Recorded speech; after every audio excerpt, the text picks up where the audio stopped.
Hi കൂട്ടുകാരെ, പുതിയൊരു വീഡിയോയിലേക്ക് എല്ലാവർക്കും സ്വാഗതം. അങ്ങനെ ശബരിയെയും ദയയെയും അതുപോലെ രഘുവിനെയും ചിരുവിനെയൊക്കെയാണ് കേട്ടോ കാണിക്കുന്നത്. രാത്രി സമയമാണ്. ആ സമയം പറയുന്നുണ്ട്, അല്ല നാളത്തെ തുലോഭാരത്തിന് ഇനിയിപ്പോൾ രഘുവേട്ടന് വരാൻ വല്ല ബുദ്ധിമുട്ടുണ്ടോ എന്ന് ശബരി ചോദിക്കുമ്പോൾ, എന്ത് ബുദ്ധിമുട്ടടാ, അച്ഛന് വേണ്ട ഏർപ്പാടുകളൊക്കെ ചെയ്തിട്ടുണ്ട്. അപ്പോഴേക്കും ദയ പറയണേ. അപ്പോൾ ഉടൻ തന്നെ രഘു പറയാണ്, എനിക്കൊരു ബുദ്ധിമുട്ടുമില്ല, നിങ്ങളെ എല്ലാ കാര്യങ്ങളും ചെയ്തിട്ട് ഞാൻ ഇവിടുന്ന് പറഞ്ഞയക്കും എന്ന് രഘു പറയുന്നുണ്ട് കേട്ടോ. ഇതേ സമയം അല്ല, അമ്പിളി ചേച്ചിക്ക് വേറെന്തെങ്കിലും പ്രശ്നമുണ്ടോ ഇത് ദയ ചോദിക്കുമ്പോൾ ഉടൻ തന്നെ അവിടെ ശബരി പറയണേ, ഞാനും ചോദിക്കാൻ ഇരുന്നിരുന്നു, നിങ്ങൾ തമ്മിൽ എന്തെങ്കിലും പ്രശ്നമുണ്ടോ രഘുവേട്ട, പറ എന്ന് പറയണട്ടോ. അത് കേൾക്കുന്നതിനോടുകൂടി അതെന്താ ഇങ്ങനെയൊരു ചോദ്യം ഉയരാൻ, അല്ല അമ്പിളി ചേച്ചിക്ക് ഒരു പനിയുടെ പേരിൽ ഇങ്ങനൊരു കിടപ്പൊക്കെ ആവോ? അത് കേൾക്കുന്ന രഘു പറയണേ, ഏയ് അവൾക്ക് കുഴപ്പമൊന്നുമില്ല, അവൾക്ക് ചെറിയൊരു പനിയുണ്ട്. അപ്പോഴേക്കും ചീരു പറയണേ, ഇന്നലെ അമ്പിളി ചേച്ചിക്ക് പനി തുടങ്ങിയതാണ്, ഇന്നലെ മുതൽ അങ്ങനെ ഒരു ബുദ്ധിമുട്ടുണ്ട്, അല്ലാത്ത പ്രശ്നങ്ങളൊന്നുമില്ല. അത് കേൾക്കുന്ന ദയ പറയണേ, ശരിയാണ്, എനിക്കും അങ്ങനെ ഒരു സംശയമില്ലാതില്ല. അത് കേട്ട ഉടനെ തന്നെ ചിരു പറയണേ, എന്നാ ദയേ നീ ആ സംശയം ഉള്ളിൽ വെച്ച് ഇവിടെ നിന്ന് പോണ്ട. അല്ല നീ ഇപ്പോൾ ഞങ്ങൾ വന്നതിനെ തുടർന്നാണോ ചേച്ചിക്ക് ഇപ്പോൾ ഇങ്ങനെ വയ്യാതായിരിക്കുന്നത്, ഞങ്ങളെ സൽക്കരിക്കാനൊക്കെ ഉള്ള ബുദ്ധിമുട്ട് കൊണ്ടാണോ? അയ്യോ നീ ഒന്നും അങ്ങനെ പറയാതെ, ഞാനിവിടെ ഇല്ല ദയേ, നീ അത് മനസ്സിലാക്കണം. ഇവിടെ പ്രത്യേകിച്ച് പ്രശ്നങ്ങളൊന്നും അമ്പിളി ചേച്ചിക്കില്ല, പനിയുടെ ആ ഒരു വിഭ്രാന്തിയുള്ളൂ, അല്ലാത്ത കുഴപ്പമൊന്നുമില്ല. നിനക്ക് വേണമെങ്കിൽ അമ്പിളി ചേച്ചിയായിട്ട് സംസാരിക്കാം. അത് കേട്ടോടുന്ന അയ്യോ ഞാനില്ല അമ്പിളി ചേച്ചിയുടെ അടുത്തോട്ട്, ഞാൻ എന്തായാലും നാളെ തുലാഭാരം കഴിഞ്ഞ് ഞാനങ്ങ് രാവിലെ ബസ് കയറി പോകുമെന്ന് പറയുമ്പോൾ ശബരി വരാതെ ശരിയല്ല. ഒരു വയ്യാതെ കിടക്കുന്ന ആളുടെ അടുത്തോട്ട് പോയി നോക്കേണ്ട ഉത്തരവാദിത്തം നിനക്കുണ്ട്, അതിന് നീ ചെയ്തില്ലെങ്കിൽ അത് തെറ്റ് തന്നെ എന്ന് പറയുന്നുണ്ട് കേട്ടോ. പിന്നീടാണെങ്കിലോ ഇവർ നേരെ പോകുന്നു, ഇവർ ചെല്ലുന്നു കേട്ടോ അമ്പിളിയുടെ മുന്നിലോട്ട്. എന്നാൽ അമ്പിളിയാണെങ്കിലോ തൻ്റെ മകളെ കട്ടിലിരുത്തി നല്ല കാര്യമായ തിരച്ചിലാണ്. ആ സ്വർണം എവിടെ എന്നുള്ള ആ തിരച്ചിലാണ് കേട്ടോ ഈ സമയം. അല്ല അമ്പിളി ചേച്ചി ഇതെന്താ തിരയുന്നതെന്ന് ചീരു അടുത്തോട്ട് ചെന്ന് ചോദിക്കുകയാണ്. അപ്പോൾ ദയാണെങ്കിൽ പനി പടരുന്നെന്ന് പേടിച്ച് ഡോറൊക്കെ തന്നെ നിന്നിട്ടുള്ളൂ കേട്ടോ. എടി ഞാൻ സ്വർണം തിരഞ്ഞതാ. അത് കേൾക്കുന്ന ദയയുടെ മനസ്സൊന്ന് ചാഞ്ചാടി. അപ്പോഴേക്കും ദയ അകത്തോട്ട് കയറി വരാണ്. സ്വർണമോ? അപ്പോഴേക്കും അമ്പിളി ഞെട്ടിപ്പോവാണ്. ഈ സമയം ചിരുവിനോട് അല്ല എന്താ സ്വർണത്തിൻ്റെ കാര്യം പറഞ്ഞേ? അപ്പോഴേക്കും അമ്പിളി പറയാണ്, അത് പിന്നെ എന്ന് പറയുമ്പോഴേക്കും അതെ അച്ഛൻ കൊണ്ടുവച്ച അച്ഛൻ കൊണ്ട് കന്യാശ്ശേരി മനയിൽ നിന്ന് കിട്ടിയ സ്വർണം, അത് അച്ഛൻ്റെ കൈകളിലാണെന്ന് ഇപ്പം എനിക്ക് മനസ്സിലായി. അങ്ങനെ തപ്പിപ്പിടിച്ചുകൊണ്ട് എങ്ങനെയൊക്കെയോ ദയയുടെ മുന്നിൽ നിന്ന് രക്ഷപ്പെട്ടു കേട്ടോ. പക്ഷേ ബാഗൊക്കെ നിലത്ത് എറിഞ്ഞത് കാണുമ്പോൾ ദയയുടെ ഉള്ളിലൊരു സംശയം തോന്നും. ആ ബാഗ് എടുക്കുന്നുണ്ട്. അല്ല അമ്പിളി ചേച്ചി കാര്യമായിട്ട് എന്തെങ്കിലും അമ്പിളി ചേച്ചി കുഴപ്പമുണ്ടോ? ഇല്ല, എനിക്ക് നല്ല തലവേദനയാണ്, നാളെ എൻ്റെ ഉണ്ണിക്കുട്ടൻ്റെ തുലാഭാരമാണ്, അമ്പിളി ചേച്ചിക്ക് വരാൻ ബുദ്ധിമുട്ടുണ്ടോ? ഞാൻ കഴിയുന്നത് വരണം എന്നാ എൻ്റെ ആഗ്രഹം, നാളത്തെ രാവിലെ ആവട്ടെ, ഞാൻ പറ്റുമെങ്കിൽ വരാം എന്നും പറഞ്ഞിട്ട് ദയ അവിടെ നിന്ന് പറഞ്ഞു വിടുകയാണ് കേട്ടോ. എന്നാൽ ഈ സമയം ഇത് ശരിയായിരിക്കുമെന്നുള്ള ആ ഒരു തോന്നൽ എങ്കിലും ഒരു മനസ്സിലൊരു ആ ഒരു ഇതുണ്ട് കേട്ടോ. പിന്നീടാണെങ്കിൽ പിറ്റേ ദിവസം തുലാഭാരം നടക്കുന്ന ആ കാഴ്ചയാണ് രഘുവാണ് പഴക്കൊലയൊക്കെ കൊണ്ടുവെക്കുന്നത്. അങ്ങനെ അത് സന്തോഷത്തോടു കൂടി കഴിക്കുന്നു. ആ സന്തോഷത്തോടു കൂടി കഴിക്കുന്ന ആ ഒരു സീനാണ് കേട്ടോ കാണിക്കുന്നത്. പിന്നീടാണെങ്കിലും ഇങ്ങനെ മാഷിനെയാണ് കാണിക്കുന്നത്. മാഷ് പഞ്ചരത്നത്തിൽ വന്നിറങ്ങാണ്. അപ്പോഴേക്കും ചീരോടി ചെല്ലാണ് അച്ഛൻ ഇങ്ങോട്ടേക്കാണ് നേരെ പോകുന്നത്. അല്ല ഇങ്ങോട്ടേക്ക് തന്നെ അമ്പലത്തിൽ പോകണമെന്നുണ്ടായിരുന്നു, പക്ഷെ ഞാൻ പോയില്ല. കാരണം എന്ന് വെച്ചാൽ കുളിക്കാതെ തുലാഭാരത്തിനൊന്നും ചെയ്യുന്നത് ശരിയല്ലല്ലോ. എന്തായാലും ദേവമോൾക്ക് വേണ്ട പരിപാടികളൊക്കെ ഞാൻ ഇന്നലെ അമ്പലത്തിൽ വിളിച്ചു പറഞ്ഞ് ഏർപ്പാട് ചെയ്തിരുന്നു എന്നൊക്കെ അങ്ങനെ പറയുന്നേട്ടാ.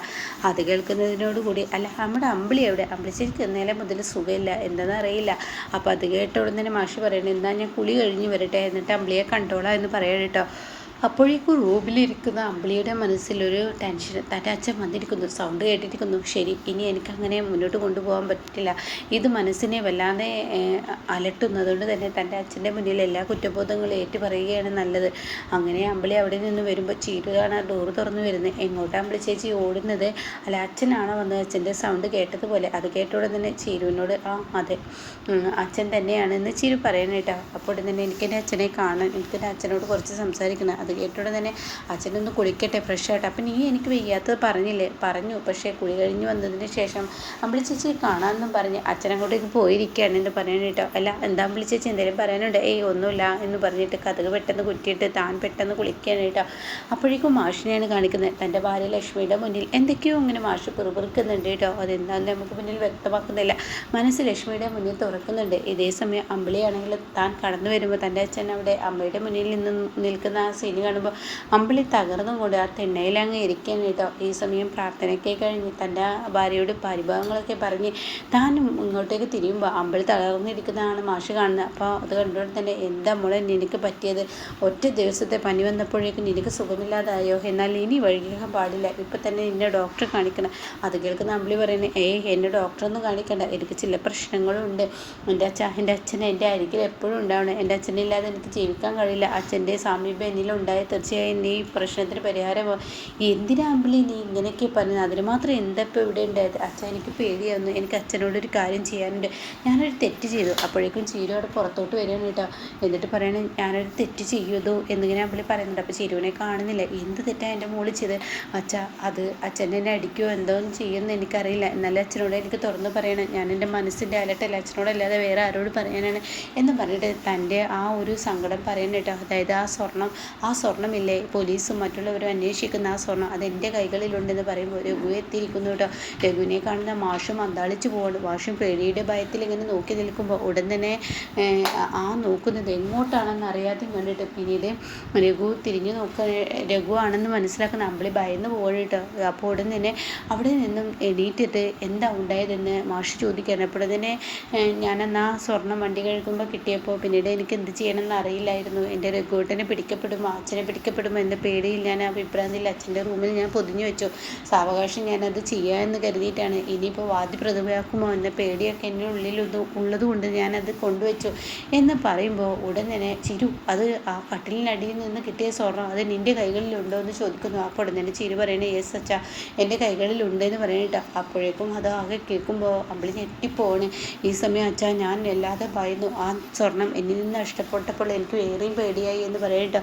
ഇതേ സമയം ചിരു പറയണേ എനിക്ക് ആ സ്വർണ്ണം കിട്ടിയെന്നുള്ള നേരെ തന്നെ. പക്ഷെ ഞാൻ അച്ഛനോട് പറയാതിരുന്നത് ഈ സ്വർണ്ണം രഘുവേട്ടനാണ് ഇവിടെ കൊടുന്നു വെച്ചു എന്നൊരു തോന്നലുണ്ടായി എനിക്ക്. കാരണം അച്ഛൻ്റെ റൂമിലാകുമ്പോൾ പിടിക്കപ്പെടില്ല എന്ന തോന്നലുള്ളത് കൊണ്ടാണല്ലോ അവിടെ കൊടുന്നു വെച്ചത്. അപ്പോൾ ഞാൻ രഘുവേട്ടനാണെന്ന് കരുതിയിരിക്കുമ്പോഴാണ് എൻ്റെ മുന്നിലോട്ട് രഘുവേട്ടനാണെന്ന് എനിക്ക് മനസ്സിലാവുന്നത്. ഇപ്പോൾ അമ്പിളി ചേച്ചിയാണെന്ന് മനസ്സിലാക്കിയത്. രഘുവേട്ടനോട് കാര്യങ്ങൾ സംസാരിച്ചപ്പോൾ രഘുവേട്ടനില്ലെന്ന് എനിക്ക് മനസ്സിലായി. അപ്പോൾ അതിൻ്റെ സത്യാവസ്ഥ അമ്പിളി ചേച്ചിയോടും കൂടി പറയണം. അപ്പോൾ രഘു പറയണം അമ്പിളിയെ കൊണ്ട് പറയിപ്പിക്കാനാണ് ഞങ്ങൾ ഈ തീരുമാനം എടുത്തത്. കാരണം ആരാണിത് കൊടുന്നു വെച്ചെന്ന് പറയാൻ പറ്റത്തില്ലല്ലോ എന്നൊക്കെ ഇങ്ങനെ പറയുമ്പോൾ മാഷ് പറയണേ മോളെ അമ്പിളി നീ ചെയ്തത് വലിയൊരു തെറ്റ് തന്നെയാണ്. നീ ചെയ്ത ഒരു മോഷണം പോലെ എന്ന് പറയുമ്പോഴേക്കും അച്ഛാ എന്നെ ഒരിക്കലും കള്ളിയെന്ന് വിളിക്കരുത്. അപ്പോഴത്തെ വിഭ്രാന്തിയിൽ ഈ സ്വർണം കിട്ടിയപ്പോൾ ഞാൻ എന്താ ചെയ്യേണ്ടതെന്നറിയാതെ ഞാൻ ആരോടെ പറയണമെന്നറിയാതെ രഘുവേട്ടനും പറഞ്ഞാൽ രഘുവേട്ടൻ ഒരു പക്ഷേ മുന്നിൽ നോക്കാതെ അതിൻ്റെ ബാക്കിയുള്ളതിലോട്ട് ഇറങ്ങിയാൽ വീണ്ടും രഘുവേട്ടൻ ജയിലാവുമോ എന്നൊക്കെ പേടിച്ചിട്ട് അമ്പിളിക്ക് ഒരിക്കലും സ്വർണ്ണക്കാരിയാവുമൊന്നും വേണ്ട, അമ്പിളിക്ക് ഒരിക്കലും പണക്കാരിയാവും വേണ്ട. ഈ രഘുവേട്ടനൊന്നും വരരുത്. രഘുവേട്ടൻ രക്ഷപ്പെട്ടത് കാണുന്ന ഞാൻ ആഗ്രഹിച്ചിട്ടോ. അത് കാണുന്ന മാഷ് പറയണേ നീ മിണ്ടരുത്. നിൻ്റെ അത്യാഗ്രഹം പണ്ടേ നിനക്കുണ്ടല്ലോ, ഒറ്റയടിക്ക് പണക്കാരിയാവോ എന്നുള്ള ആർത്തി കൊണ്ട് നീ അത് സൂക്ഷിച്ചോ. എന്നിട്ട് നീ മറ്റാരും അറിയാത്തത് വിൽക്കാനുള്ള ഏർപ്പാടുകൾ ചെയ്യാമെന്ന് കരുതി. പക്ഷേ നിൻ്റെ കൈവിട്ട് പോയി എന്നൊക്കെ ഇങ്ങനെ പറയുമ്പോൾ എന്തിനാ അച്ഛാ എന്നെ ഇങ്ങനെ കുറ്റക്കാരിയാക്കണം? ഒരിക്കലും അച്ഛൻ്റെ മോള് അങ്ങനെ ഒരു തെറ്റ് ചെയ്യില്ല. തെറ്റ് ഞാൻ ചെയ്തു എന്നുള്ള സത്യം തന്നെ ഏതൊരു മനുഷ്യനുണ്ടാകുന്ന ആ ഒരു പേടി. വണ്ടി കഴുകുമ്പോൾ അതിൻ്റെ കൈകളിൽ സ്വർണം കിട്ടിയപ്പോൾ രഘുവേട്ടനോട് അത് പറഞ്ഞു കഴിഞ്ഞാൽ എന്താവെന്ന് കരുതും. പക്ഷേ അതെന്താ കരുതിയിട്ടാണ് ഞാനത് ചെയ്യാതിരുന്നത്. എന്താ അച്ഛനോട് പറയാൻ അച്ഛൻ ഇവിടെ ഉണ്ടായില്ല, അനുവിൻ്റെ വീട്ടിലോട്ട് പോവുകയും ചെയ്തു. പിന്നീടാണെങ്കിൽ അച്ഛൻ ഇപ്പോഴാണ് വരുന്നത്. പിന്നെ ഞാൻ എന്താ ചെയ്യേണ്ടത്?